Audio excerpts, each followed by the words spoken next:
Okay, today we're going to try to talk about a tale that's as old as time. A tale that's as old as people making rhymes. A tale that reaches far further back than we even think of whenever we think of this tale. And even as far as these people go when they talk about it, I will reach back a much farther step. But he'll touch upon it too. For it's a tale of the ages. And you wonder what that means sometimes. And sometimes you think it means, well, my grandparents knew it and everybody knows it, and it's that Disney thing and stuff. But the origins of Snow White aren't a Disney tale, just like Bambi isn't, and a few of others that I went into maybe 2 years ago, almost three now. But what does the moon, the Brothers Grimm, and ancient Egypt got to do with Snow White? Well, it's got a lot to do with it if you look into their mythology, and it's not something that's really just like, oh, it's similar, but it's strikingly similar. Like I keep showing you, there are comparative religion situations going on where it's the same person and the same thing, and a retelling of a tale, some of which are as old as time. Interestingly, some are not. And they fold in. And you think people had a pantheon that was rich and all the way as big as they had it, but if you look at the earliest things, they didn't have that. And they developed it somewhat. It got another layer of that onion on it and another aspect to be able to put onto it. And it became kind of a riddle wrapped in an enigma surrounded by a question mark. So let's just get into this tale as old as time. For there's the celestial Snow White. It's an ancient tale, but it holds a hidden cipher. The fairy tale of Snow White was written by the Brothers Grimm. They're very famous. People know of many of their fairy tales. During the mid-19th century, and like all of their fables, it was written as a parable, and therefore infused with layers of hidden meanings.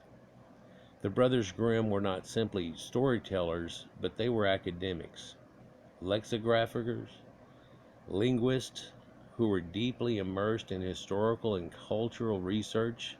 They not only knew of the literary usage of the gospel parables and Talmudic pesher, they wanted to emulate these tried and tested techniques. And the deliberately cryptic nature of the gospel parables is made perfectly clear by Jesus himself whenever he tells you in the Bible. The disciples came to Jesus and they said in Matthew 13:10 through 13, "Why do you speak in parables?" He answered them, "Because it is given unto you to know the mysteries of the kingdom of heaven, but to them it is not given. Therefore I speak to them in parables, because they seeing see not, and hearing they hear not, nor do they understand." Now, if you've ever heard this part in the Bible, this is the point, and I've talked about this many times, for this is whenever the disciples pull him aside at the Mount of Olives, which is symbolic, and they ask him, when is this going to happen? You just said that you're going to die and there's a second coming, and you ain't said nothing about that. So what's going on here? And what are you talking about? And he tells you, "Verily I tell you today, some of you listening to me will not go into heaven before this happens." And people that hear it today and for generations and generations have felt like that they're speaking to him and to them themselves, and I can understand that feeling, but also in understanding it from a third person's point of view. He was talking to these disciples, pulled apart from the people. Amazing it's in the book, but no, it's not. It's meant to be there for a purpose. For he tells you, a generation, verily I tell you, and so on. And it's actually a generation later, it heralds in the Roman Catholic Church as we know it and its beginnings. First of all, deifying Caesar, or helping to deify Caesar, give unto Caesar, and so on. But also deifying Vespasian as the wasp who went before them and wiped out the area and gave it to them in some way, which is also seen as Cyrus the Great whenever he gave it back to them, and the Temple of Baal gets rebuilt, and so on. But at the same time, it really led in a folding way to Titus and Vespasian. And Vespasian was the one that rode in on a horse exactly one generation later to the day. And many people have noted a few of the things that Josephus talks about he does. It kind of has something to do with what happened to Jesus. I mean, Well, there's like 26 of them. And they're in order. And it follows it to a T. And you don't want to talk about some sick, twisted way that somebody did something and put it into a parable that people have been goofed by for over 2,000 years. But they were supposed to figure out this long ago. And Jesus was really supposed to have been just a, not the Messiah himself in the origin of the story, but just a prophet that was heralding it. And it got twisted to a different way because of the way things worked out. But that's not really what this is about. But I want you to keep that in mind. I could give you a couple other things to keep in mind, but let's try to keep an open mind as we think about these folklore and tales that go way, way back. And for the Brothers Grimm didn't make these up. They were drawing on folklore and situation, and certain words that they used in names in the original German stuff was actually quite telling. And there's been people that have sat and picked that apart like they try to do Shakespeare and things. And this is just one version of that. This is Ralph Ellis who's done this. And I remember him years ago trying to decipher the Shroud of Turin and going around in circles about it. But he's been doing a lot more studies and written a few books apparently. Parables to keep secrets. So biblical parables were used to keep secrets from the common people, just like a mason passing codes and ciphers in plain sight of other fellow masons. That was the true nature of the Church of Jesus and James, before it was turned into simple Judaism or Christianity by Saul, which S-O-L is Saul the Son. Some of the gospel parables were deliberately overt, like the merchant who brought a precious pearl in Matthew 13:45, or the mustard seed that grew very large to give the common people the erroneous belief that they were part of the initiated few. But other parables were purposely designed to resonate only with an inner circle of disciples and trusted followers, like the parable of the wicked tenant and many others. And so while you're told one thing and it makes sense to go with it, that isn't necessarily the story. And just like Aesop's fables, if you've ever read those, it tells you about these things, and then they tell you, well, here's the fable, here's what you're supposed to learn out of it, don't do this. And you go, yeah, but I can discern a lot more out of that. And even whenever you hear it, you discern a lot of things. You may get that gist right there at the end because they kind of set it up like a kid's cartoon. That's the way a lot of those are played out. But it's not necessarily a kid's cartoon. Some of these things are examples that have been passed on for a long, long time. Sure, a lot of major civilizations have gotten past this point to a point, but it never hurts to reiterate and to strengthen rather than to pass things off as children's shows are fairy tales and stories in books that you think were made for children. And you read some of these fairy tales and you think, man, it's not a good idea to read those to kids, especially not at bedtime. But then you have them tell a Lord's Prayer and they say a little prose prayer that equivates to somehow them, if I die before I wake, I pray the Lord the soul to take, and you're supposed to go to sleep now. And this death cult idea and resurrection and all kinds of things. I'll see if I can't touch upon a lot of these things as we go. This is the Brothers Grimm here. The wicked tenants. Let's go into his example here. In fact, the parable of the wicked tenant was so absurdly obscured and so contrary to normal expectations that it has very rarely been correctly translated even within modern academia. It is actually an explicit description of the Syro-Judean struggle against the Roman taxation during the first century, with the Romans being cast as the wicked tenant. The Romans were living on Judean land, tenants, and they would not pay for any rent to the princes and kings of the region and demanded rent tribute from them instead.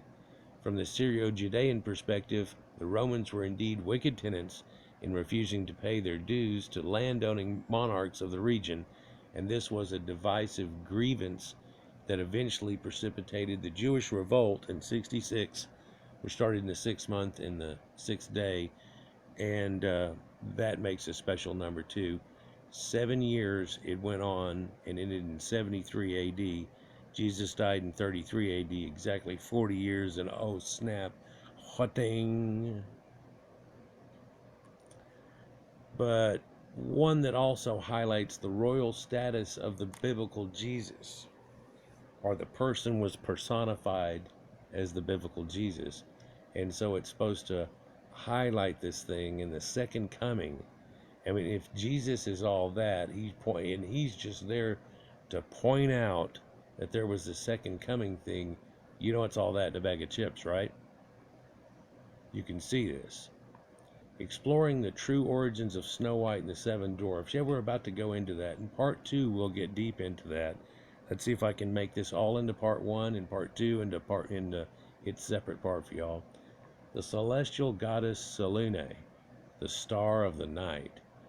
Yeah, we're about to talk about that too. Definitely. Well, what do they have to do with each other? Well, that's probably why they're picked to be thrown in here in the middle for another article too, is that they have tags, like little webs stretching out and making connections. See if I can make some while I talk about this stuff though. During their research into German language and culture, the brothers Grimm came across many folk tales that appeared to contain similar hidden meanings, and they were determined to preserve them for future generations. And a lot of this was old Saxon and Isaacsons and people that come from a heritage of the 10 lost tribes, and people that are Proto-Indo-Europeans and their things that come along with it. And so whenever you see something like the Sumerians having the tree that at the end of Christmas they cut off and they keep inside or grow inside a house and decorate up a tree to signify the coming of the new year at the Christmas and the 3-day festival, and it stops at December 21st and goes till December 25th, and then it rises again. This kind of makes sense with the Tannenbaum and the ancient tales and why the Germanics would have such a thing. For people think that the Celts would have such a different thing, but all of this really stems from the same root, if you will. They keep showing this dude's knee. The mid-19th century was a peak of social change as the Industrial Revolution swept away old rustic traditions that had endured for centuries, if not thousands of years, if not tens of thousands of years and replace them with a newly urbanized void. And if these ancient customs and fables were to survive in this new world, they'd have to conform to the edicts of an increasingly centralized and powerful academic and religious elite that seem to be staving off a lot of change and a lot of things that are all written off now, such as the Green Man and the Maypole may have been de jure out of the rural provinces, but less acceptable in the emerging industrialized metropolises of Europe, where conformity was a virtue and the finger of heresy could easily end a career. And these conformist threats were very real, as the brothers were about to find out in 1837 when they were suspected of being allied to the Young Germans. That's a group of radical academics and writers who fought for a separation of church and state, and for transparency in religious teachings, and lost their university teaching positions as a result. If you look into it, the Brothers Grimm went through some crap to end up putting this stuff out, and like many people, they weren't the most famous guy until after they're pretty much out of there and dead.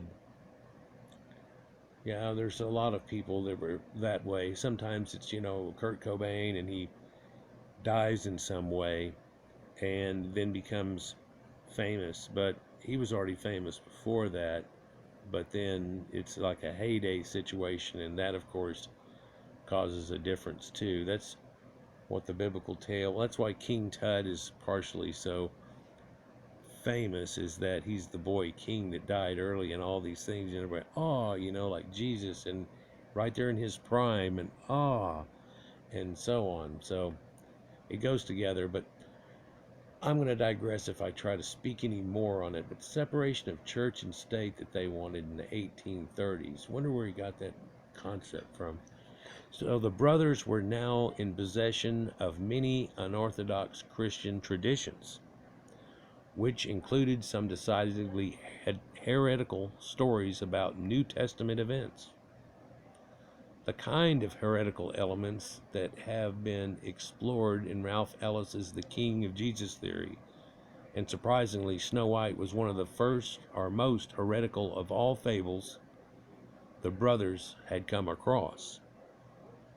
But also, them saying these type of things towards the Bible during this would have been the very first time that anything like this could have been kept at all without them being just taken out of the situation. Well, they could have been a witch, right? Snow White, a celestial Egyptian drama. The story not only contained obvious cosmic and astrological elements, but just like Rapunzel, Cinderella, and Sleeping Beauty, it also contained distinct gospel overtones. So the foundations of Snow White fairy tale are essentially celestial or cosmic, and because the gods were celestial beings and the drama of their lives could be interpreted in human forms, and so the lives of the gods were paralleled by the lives of the sacred royal families, who often sought to emulate their spiritual mentors and draw upon their majesty and power, hence the old adage, as above, so below. But in an odd way, what they had done is set forth a standard that they had to try to keep of these gods, and then they tried to become gods on earth, and they had to withhold themselves to standards that was able to make things happen. And everybody in unison agreed, or it wouldn't have happened, things like the pyramids and so on. Think about it. One thing that I can use that would be an example in modern day would be the space race, and how it seemed impossible, and then we pulled it off. The fable of Snow White begins with an evil queen who is jealous of the radiant beauty of her young stepdaughter and arranges for a huntsman to take her into the deep forest and have her killed. Y'all know the story, right? And how it goes, and the girl is beset by a dragon in the tallest tower, this kind of concept. Well, significantly, in the first edition of the story, the jealous queen was actually the biological mother of Snow White, and kind of jealous. And it's kind of, in a way, that strange idea in Sumerian tales that you'll hear and all over, where a man was worried that his kids were going to try to take him over, take him out, which happens sometimes. That wasn't Boy Cried Wolf. And so he killed his own kids or did things like this. And I think this was supposed to be a preemptive telling so some kid wouldn't try to do something like it, but it also is a strange telling of how things went down, I guess, right? But so she was the biological mother of Snow White in the first one. And while this alternative rendition doesn't fit the cosmic version of the much better, it was not so suitable for a bedtime reading to kids.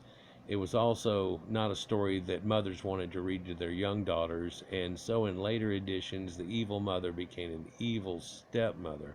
And we all know how the stepmother and the stepfather are always the problem in the situation, because you can't have it to be that the mother or father are real bad and then try to compare it. This kind of ruins the family jing, right? So in cosmic terms, there were three queens in heaven who might correspond with this evil queen. Let's look into it. There were Venus, there was the moon or Luna, and there was the Milky Way. And in this case, the most likely candidate for the jealous goddess queen is the Milky Way.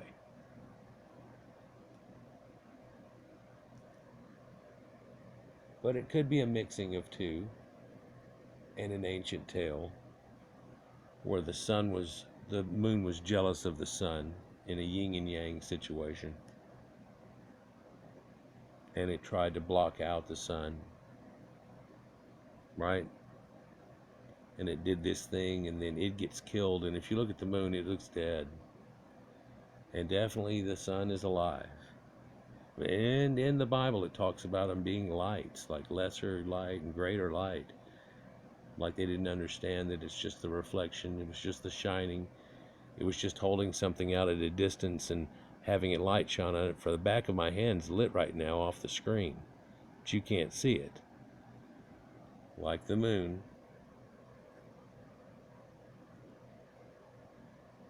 The foundation of this lifestyle were explored in Mary Magdalene, the Princess of Orange, and King Jesus.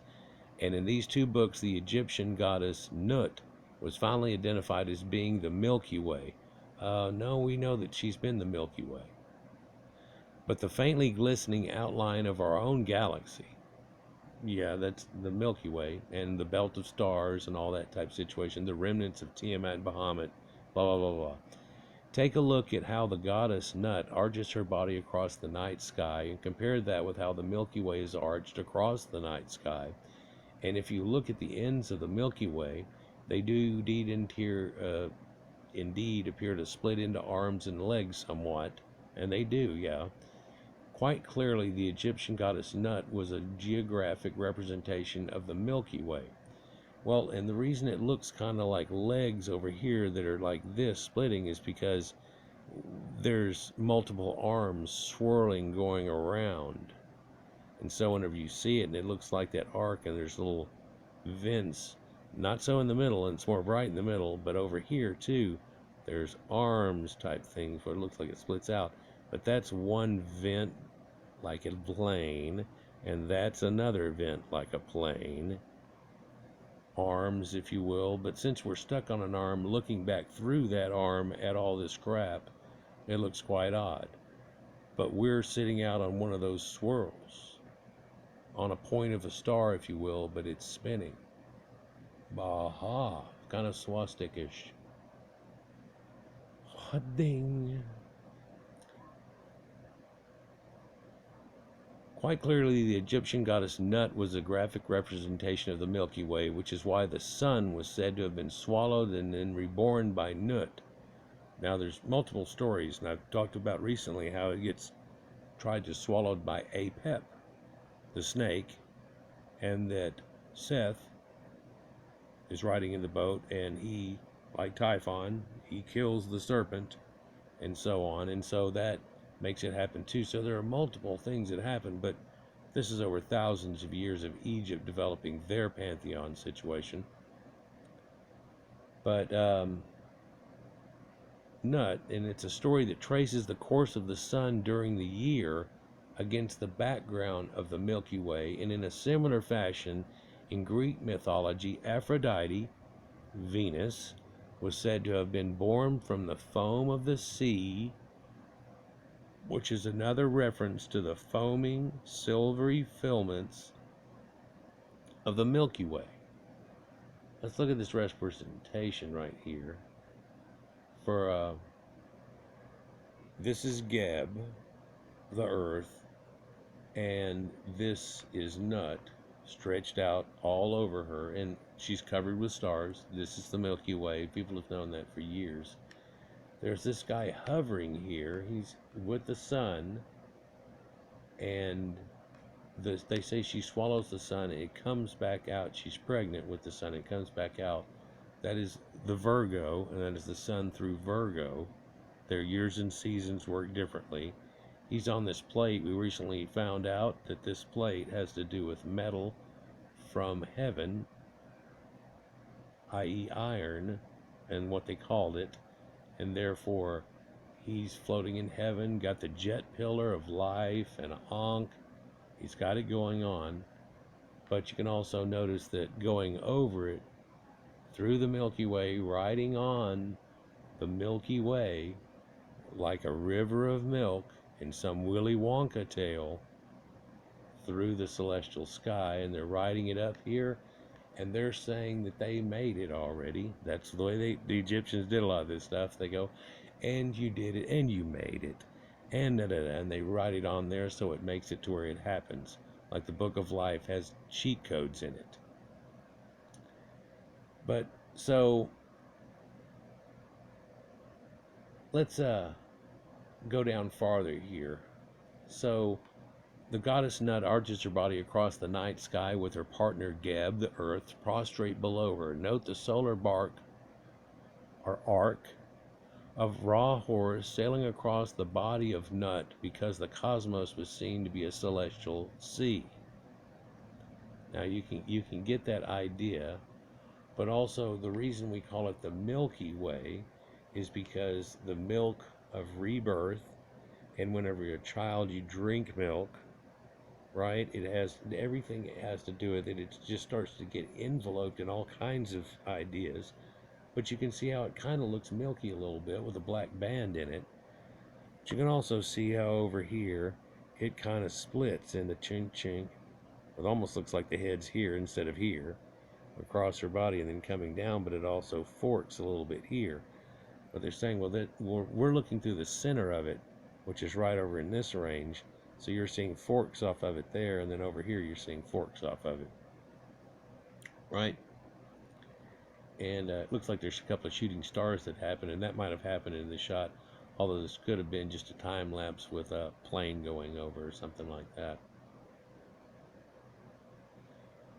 So let's talk about this cosmic sea.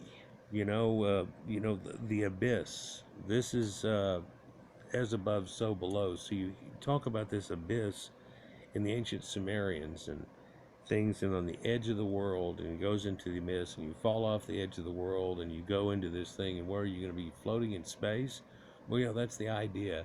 And you would ride through the cosmic circle around and back up under Earth, and come back around, and then coming forth by day is actually what the Book of the Dead is, and they were going to be resurrected. So there's a resurrection situation going on here, right? Right. But this cosmic sea situation, or thinking that it's a sea in heaven, is seen in a lot of esoteric thoughts on heaven as this cosmic ocean. And therefore, in the Bible, whenever it tells you in all seriousness that vents opened up in heaven and it let all the rain come down, of course, we know that's clouds and how it happens today, but it's the concept of what had happened to them. So let's try to finish this real quick. But the goddess, or the great goddess Queen Nut, the Milky Way, only appears as a faint gossamer of lace arching across the night sky, wearing a veil or that gossamer silk fabric covered in sparkles or stars. You can imagine that nowadays we have fabrics like that and little sparkles. She was greatly afraid of being outshone by the other goddesses, so the jealous Nut looked into her mirror and asked who was the fairest queen of the heavens. And since Nut arched her body across the heavens and looked down upon the earth, the great mirror of Nut is the Mediterranean Sea, an enclosed lake that reflects the entire vista of the heavens above, as above, so below. And in the story too, well, what about Venus? And she's a great warrior god and everything else. Well, she peeked out in this one. Yeah, if you look at Venus actually comes up and then the sun comes up and then she comes up and goes down and the sun comes down. So she does this peekaboo twice a day, and so she caught out basically, right? In the idea that's going on now. But the answer from the Mediterranean mirror was not encouraging, for the serene waters below served that there was much a brighter and more radiant snow-white goddess in the heavens above, Selene, the full moon. The horror Nut felt was palpable. She was being eclipsed and outshined by her own goddess, princess daughter, who was far more radiant. Just look at that beautiful white orb gleaming in the Mediterranean mirror. How could the translucent specter of Nut compete with such a bright young goddess as Selene, the moon? And this is an ideal whenever people are astrologers and there are religious beliefs that are coming out, and people are more moon worshippers and other people are more sun worshippers, and because of their interactions and being off in the timing of each other but having to get it right, this conflicts that came from it and things that happened, but then also tales that came out of this. But again, it's a tale that's old as time. So there's a fragment in this story here that's the ancient or most ancient that I can find or figure out of this Snow White tale, and it's written in the stars. And so it would have been told to people way back before the last ice age, because Snow White is the last ice age, and whenever the sun finally kissed her and she woke up.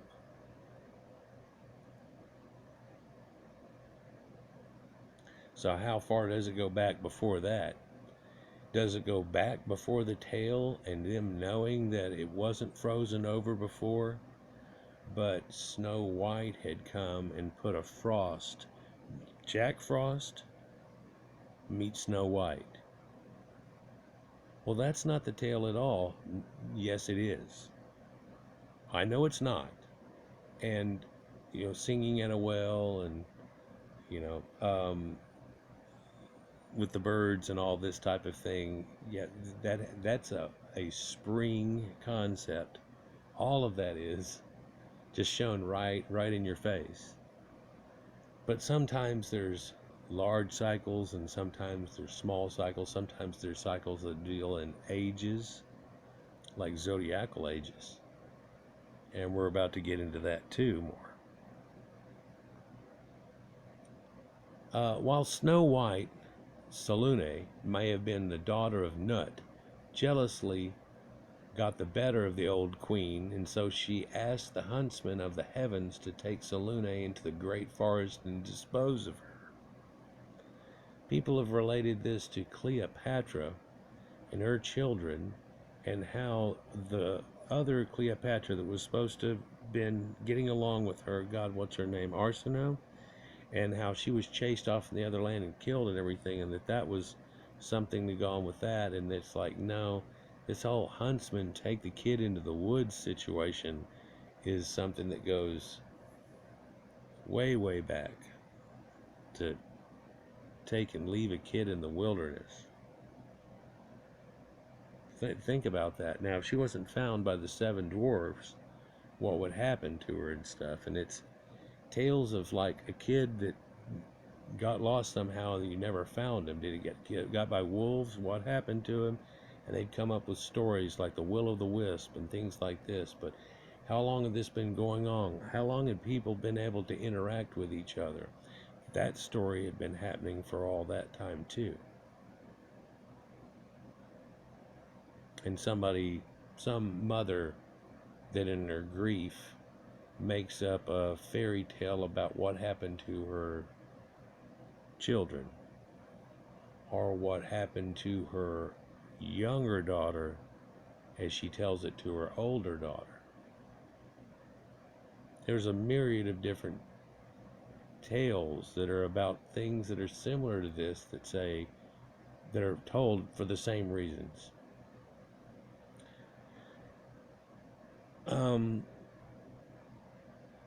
So this is supposed to be gleaming off the Mediterranean, but it's just catching the edge of it. For this is the Mediterranean, here's Egypt, and you could say it's the light glistening off of here. But also there's this idea of the moonlight glistening off of a pond on Moonlight Bay, dun, dun, dun, dun, dun, dun, right? And you can see the shimmer of that and the reflection of the stars in a calm moonlit bay. In Egyptian terms, the cosmos was a great sea upon which the solar bark or arc of raw Helios sailed each day. So the great seas of the terrestrial oceans were mirrored by the great seas in the heavens above. And the celestial bodies sailed across this great sea in barks, arcs, or ships, and can be seen in figure 2 as above, so below. However, in the Babylonian epic of Gilgamesh, the cosmos was said to be a great forest, and no doubt each pinprick of starlight was seen as a tree in that great celestial forest. Well, in one way you could say that there's a river that runs through it. Yeah, because there's stars all over, but there's that Voom, the river that runs through it. And if we go up in a plane high enough and look down at the earth now, where rivers are, you see this concentration, but this dark band in the middle, and stars kind of around it, concentrated, and out in the distance, other little stars. And if you take a snapshot, it kind of looks like that. As above, so below.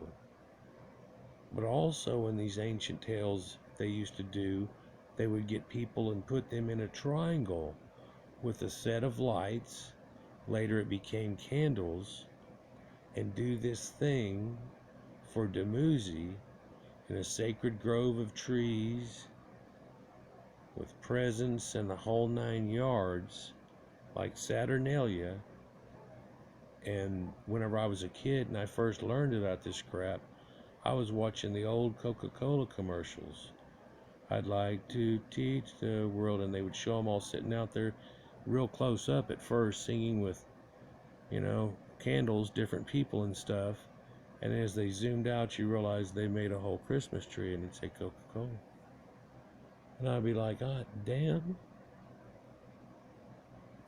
it's all over, isn't it? So here we're going to look at Orion. Now what's important about Orion is right up here is Taurus. We'll say something about that. Gemini and the twins are there. Yeah, so they got twins. twin kids like Esau and Jacob comes out of this situation. What's this right here? Monoceros. There's a unicorn right over there. And oh, there's a golden fleece, or this is the sacred lion skin. If it's shown as Hercules, Orion. Here's his sacred belt of stars. Rigel his foot, but Eridanus is the sacred river of the Milky Way that runs through there. Eridanus, and this river that's the Milky Way that comes through. So there's this point this happens, and they tell you stories about these great warriors, and they died, and after they died they got on this river Styx, and they went so as above, as so below. Orion depicted as Hercules brandishing his club and the shield of the Nemean lion, plus a sword hanging from his belt. In comparison, Gilgamesh was described as holding an axe and a bow, plus his sword, but they are both quite clearly in manifestations of Orion and in the Orion pose. And whenever you see a Egyptian holding the people by the head that's crouched down and they're swinging on him, that is an Orion pose. This is why Orion is kneeling in these depictions, because Hercules was called Ingonasian, meaning the kneeler. And there's a connotation that goes that with there's these people that kneel when they pray and everything and bow down to people and so on. Well, you can bow like a Japanese person at the waist, and there's bowing this way. Anyhow, archers also bend at the knee whenever they have somebody shooting from behind them, so they can get two shots off at once. There's a lot can be gleaned out of that. Let's see if I can get this finished. And the great huntsman of this heavenly forest was Gilgamesh. Remember, he hunts Umbaba, and it shows up as a bull, like Taurus, who was an image of Orion, armed with his great axe, his bow, plus a sword hanging from his belt.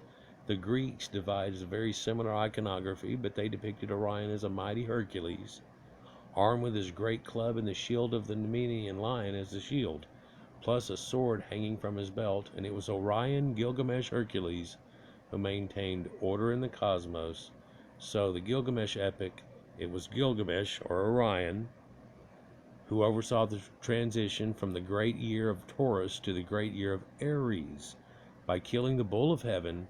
In Greek mythology, it was Hercules who performed the 12 labors pertaining to the 12 zodiac constellations, and in Roman mythology, Orion was called Mithras, and he again killed the bull of heaven, stabbing him in his shoulder, so that Aries the ram could become the dominant constellation. And this again is a tale as old as time.